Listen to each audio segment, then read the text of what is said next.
ফিরলাম ব্রেকের পর। এবার নজর রাখবো আবাসের ঘর পেতে নেতাকে কাটমানি, আর হারোয়ায় কাটমানি ফেরাতে মাইকিং পঞ্চায়েতের। আগে মাইকিংটা শোনাই, দেখুন।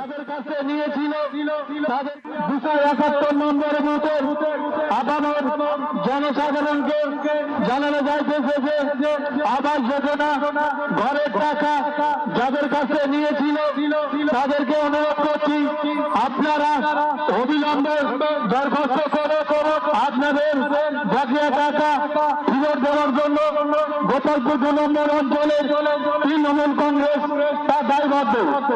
এই ঘোষণা থাকে যে আর এই ভিডিও কিন্তু ইতিমধ্যেই ভাইরাল। হারোয়ায় কাটমানি ফেরাতে পঞ্চায়েতের তরফ থেকে মাইকিং করা হচ্ছে। জিয়াউল রয়েছে আমার সঙ্গে। জিয়াউল, পঞ্চায়েত সদস্যের বিরুদ্ধেই কাটমানির অভিযোগ। এই যে পঞ্চায়েত সদস্য যার বিরুদ্ধে অভিযোগ, তিনি কোন দলের, কার বিরুদ্ধে অভিযোগ উঠে আসছে? একদম দেখো পঞ্চায়েত যিনি সদস্য তিনি শাসক দলের সদস্য, এবং যে পঞ্চায়েত সেটাও কিন্তু তৃণমূলের পঞ্চায়েত। কিন্তু এখানেই প্রশ্ন, পঞ্চায়েত মাইকিং করছেন কেন? মাইকিং করছেন এক পঞ্চায়েত সদস্য, তিনি বাংলার বাড়ির প্রকল্পের টাকা দেওয়ার জন্য প্রায় 100-এর বেশি সেখান থেকে কাটমান নেওয়া হয়েছে, অর্থাৎ তার সংসদীয় এলাকায় প্রায় 100-এর বেশি বাংলার বাড়ি পেয়েছেন। এবং সেখানে তিনি একেবারে ঘোষণা করেছিলেন যারাই বাংলার বাড়ি টাকা পাবেন সবাইকেই 10,000, 20,000, 5,000 টাকা দিতে হবে। কিন্তু সবাই সেই উপভোক্তারা বাংলার বাড়ি টাকা নিয়েছেন, কিন্তু টাকাও দিয়েছে, কিন্তু সেই টাকা অত সবটাই পঞ্চায়েত সদস্য হজম করেছেন বা তিনি ভক্ষণ করেছেন। এখানেই পঞ্চায়েত জানতে পারার পরেই এলাকায় মাইকিং করে যে যারা টাকা নিয়ে দিয়েছেন এই পঞ্চায়েত সদস্যকে, তারা অবিলম্বে পঞ্চায়েতে এসে দরখাস্ত করুন, সেই টাকা ফেরতের ব্যবস্থা করবে একেবারে গ্রাম পঞ্চায়েত। যাদের কাছ থেকে বা যার কাছ থেকে টাকা নেওয়া হয়েছে এবং যিনি টাকা নিয়েছেন বলে অভিযোগ, দুপক্ষেরই বক্তব্য শুনবো। 1,20,000 দিয়েছে সবাইকে, কিন্তু আমাদের কাছে 10,000 টাকা কেটে নিয়েছে। আমাদের মেম্বার নিয়েছে। কি নাম? শাহজাহান বিশ্বাস। কি বললো?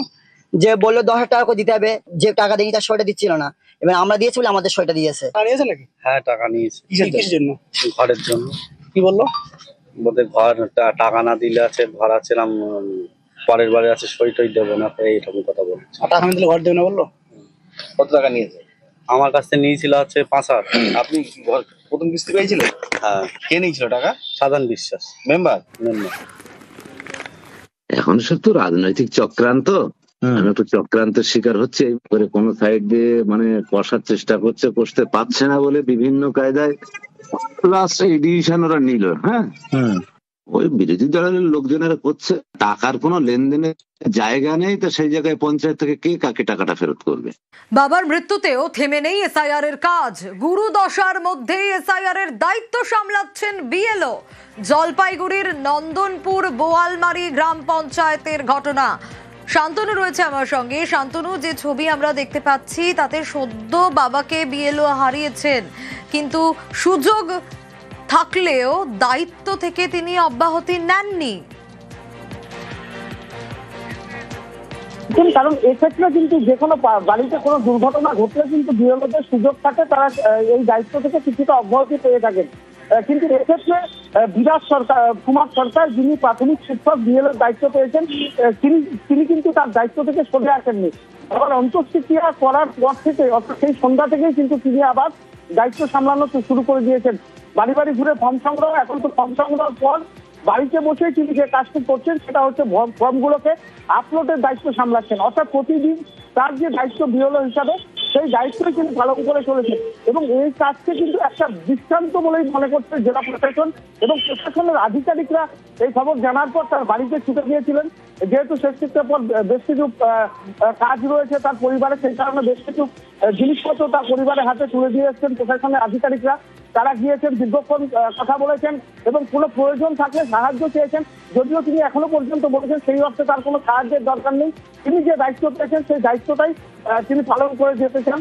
সামনেই শ্রাদ্ধ শান্তি অনুষ্ঠান রয়েছে, তার জন্য সাময়িক তিনি একটা বিরতি চেয়েছেন এবং তারপর তার যে দায়িত্ব তিনি সেভাবেই পালন করে যাবেন, এমনটাই বলেছেন বিএলও বিরাট কুমার সরকার।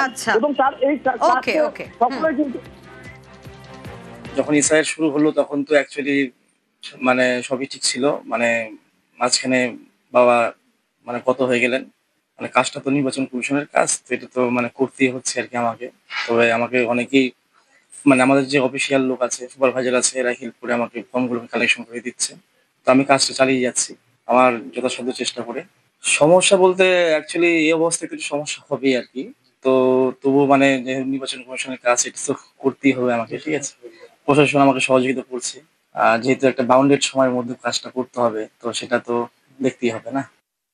আমরা এসেছিলাম বিএলওর পিতৃবিয়োগ হয়েছে। পিতৃবিয়োগের পূরণ তো আমরা কোনোভাবেই করতে পারবো না, কিন্তু এর মধ্যেও উনি যেভাবে আমাদের এই মানে বিএলওর যে কাজ সেটা যে উনি করছেন এবং কোনো রকম মানে বলপ্রয়োগ বা কোনো রকম চাপ প্রয়োগ ছাড়া, মানে ওনাকে যে কোনো কিছু আমরা যে বলেছি কাজটা করতে তা না, মানে উনি কিন্তু ইচ্ছাকৃতভাবে এই কাজটা চালিয়ে যাচ্ছেন। মানে এটা সত্যি ওনাকে কুর্নিশ জানাতে চাই আমরা। এসআইআর এর ফর্ম ফিল আপে বিএলও কে সাহায্য বিডিওর। বিএলও কে নিয়ে গ্রামে গ্রামে গিয়ে ফর্ম ফিল আপ বিডিওর, আর মোবাইলে ছবি তুলে পাশে বসিয়ে ফর্ম ফিল আপ। আরো ডিটেল আপডেট জানাতে পারবে ঠিক কি হয়েছে, প্রিয়ব্রত রয়েছে আমার সঙ্গে। প্রিয়ব্রত, দেখো সোনিয়া, বাঁকুড়ার ছাতনা ব্লকের শুশুনিয়া গ্রাম পঞ্চায়েতের আদিবাসী অধ্যুষিত মূলত গ্রাম এই বাগডিয়া, এবং বেশিরভাগ মানুষই দিন খাওয়া খেটে খাওয়া মানুষ, এবং তাদের অনেকেই আছেন যারা কিন্তু বেশিরভাগ শিক্ষিত নয়, এবং সেই কারণে এই যে এসআইআর এর ফর্ম, এনওয়ার্সের ফর্ম দেওয়া হয়েছে, তারপরে কিন্তু কি করতে হবে, কোথায় কি লিখতে হবে, সেই ঘটনা কিন্তু তারা জানতে পারছিলেন না। বারবার ধরে কিন্তু দেখা যাচ্ছিল বিএলও ওই গ্রামে যাচ্ছিলেন, যারা বুথের বিএলও রয়েছেন, কিন্তু সেখান থেকে ফর্ম জমা হচ্ছিল না। আর এই ঘটনা জানতে পারেন বিএলও সৌরভ ধরলো, এবং তারপরেই কিন্তু তিনি ডিসিশন নেন যে গ্রামে যাবেন, এবং গ্রামে গিয়ে দেখা যায় যে খাটিয়া পেড়ে গ্রামের ওখানে বসে, এবং সেখানেই তিনি মানুষজনকে ডেকে নিচ্ছেন এবং পাশে বসিয়ে ফর্ম ফিল আপ করছেন। তার যে জরুরি ডকুমেন্ট যারা কাগজপত্র রয়েছে সেগুলো দেখে দেখে ফর্ম ফিল আপ করে দিচ্ছেন। এর পাশাপাশি ছবি তুলছেন নিজেই, এবং সেই ছবি আপলোড করে দেওয়া হচ্ছে, এবং অনলাইনে ফর্ম ফিল আপ আপলোড করে দিচ্ছেন বিএলও। এই একেবারে, এবং এইভাবে যে তিনি আদিবাসী গ্রামে গিয়ে এসআইআর এর ফর্ম ফিল আপে সাহায্য করছেন বাঁকুড়ার ছাতনায়, বিডিওর ভূমিকায় স্থানীয়রাও খুশি। আমাদের এই বাগডিহা গ্রাম শুশুনিয়া পঞ্চায়েতের আদিবাসী অধ্যুষিত গ্রাম, এখানে দাদা যারা আছেন তাদের ফর্ম ফিল আপে একটু সমস্যা হচ্ছিল, ফর্ম ঠিক উঠে আসছিল না, তাই আমরা ব্লক থেকে সবাই মিলে এসেছি, ওনাদেরকে ফর্ম ফিল আপে আমরা সাহায্য করছি, এবং অনলাইন ডেটা এন্ট্রিতে আমাদের বিএলও ম্যাডাম আছেন, ওনারা করছেন। বিডিও সাহেব এসছেন, ফর্ম ফিল আপ করে দিচ্ছেন, অনলাইন আপলোডও করে দিচ্ছেন। হ্যাঁ, অনলাইন আপডেট করে দিচ্ছে, এটিখানে বলবো।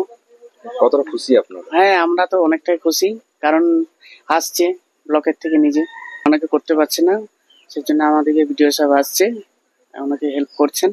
নজর রাখবো সল্টলেকের দিকে। উদ্ধার হয়েছে রাশি রাশি আধার কার্ড। বিএসিএ পার্কের বাইরে ভিন রাজ্যের আধার কার্ড, উত্তরপ্রদেশ, রাজস্থান, মধ্যপ্রদেশের আধার কার্ড উদ্ধার হয়েছে। অনুপ রয়েছে, আরো ডিটেল জানাতে পারবে। অনুপ, কোথা থেকে এসব আধার কার্ড এলো? ভিন রাজ্যের আধার কার্ড, স্বাভাবিকভাবে তো এই প্রশ্ন উঠবেই। একবারে সঙ্গীত যে বিএ এবং সিএ পার্কের বাইরে মূলত ফুটপাতের উপরে বেশ কিছু আধার কার্ড সকালবেলা প্রাতঃভ্রমণকারী তারাই কিন্তু পড়ে থাকতে থাকে। এরপরে ঘটনাস্থলে একেবারে খবর দেওয়া, ঘটনাস্থল থেকে বিধাননগর উত্তর থানায় ইতিমধ্যে উত্তর থানার পুলিশ ঘটনাস্থলে আসে, এবং সেখান থেকে বেশ কিছু আধার কার্ড উদ্ধার করেছে। উত্তরপ্রদেশ, রাজস্থান এবং মধ্যপ্রদেশের প্রায় আধার কার্ডগুলো কিন্তু এখানেই কিভাবে আসলো সেই বিষয়গুলো কিন্তু ইতিমধ্যে খতিয়ে দেখা হচ্ছে, এবং সেই সমস্ত রাজ্যের আধার কার্ড পাবলিকের মধ্যে একটি জায়গায় কি করে রাস্তার উপরে পড়ে থাকলো, এই যাবতীয় বিষয় কিন্তু খতিয়ে দেখা হচ্ছে, এবং আধার কার্ডগুলি কে বা কারা ফেলে গেল এই যাবতীয় যেমন খতিয়ে দেখা হচ্ছে, অন্যদিকে সিসি ক্যামেরা ফুটেজ কিন্তু পুলিশের পক্ষ থেকে খতিয়ে দেখা হচ্ছে। তার কারণ বিধাননগর উত্তর থানার পুলিশের পক্ষ থেকে গোটা যাবতীয় বিষয় যেমন খতিয়ে দেখছে, এবং উত্তরপ্রদেশ সহ রাজস্থান এবং মধ্যপ্রদেশ এই বেশ কয়েকটি আধার কার্ড সল্টলেক বিএ এবং সিএ পার্কের মতো জায়গায় কি করে আসলো সেই বিষয়গুলো কিন্তু পুলিশের পক্ষ থেকে এই মুহূর্তে খতিয়ে দেখা হচ্ছে। আমি আধার কার্ড গুলো একসঙ্গে ছিল এরকম একটা জায়গায় হঠাৎ রাস্তায় ফুটপাতের উপর পড়ে আছে, সকালে হাঁটতে গিয়ে দেখে আমি তাই জন্য মানে অবাক হয়ে গেলাম। আমি শুনেছি অনেক এরকম ঘটনা, কিন্তু অ্যাকচুয়ালি তো কখনো দেখিনি, যে এই প্রথম দেখলাম যে আমাদের সল্টলেকে এরকম ব্লকের মধ্যে একটা সিএবিএ পার্ক, এত বড় পার্ক, ওয়ার্ড অফিস 39, তার অফিসের পেছনে এরকম পড়ে রয়েছে।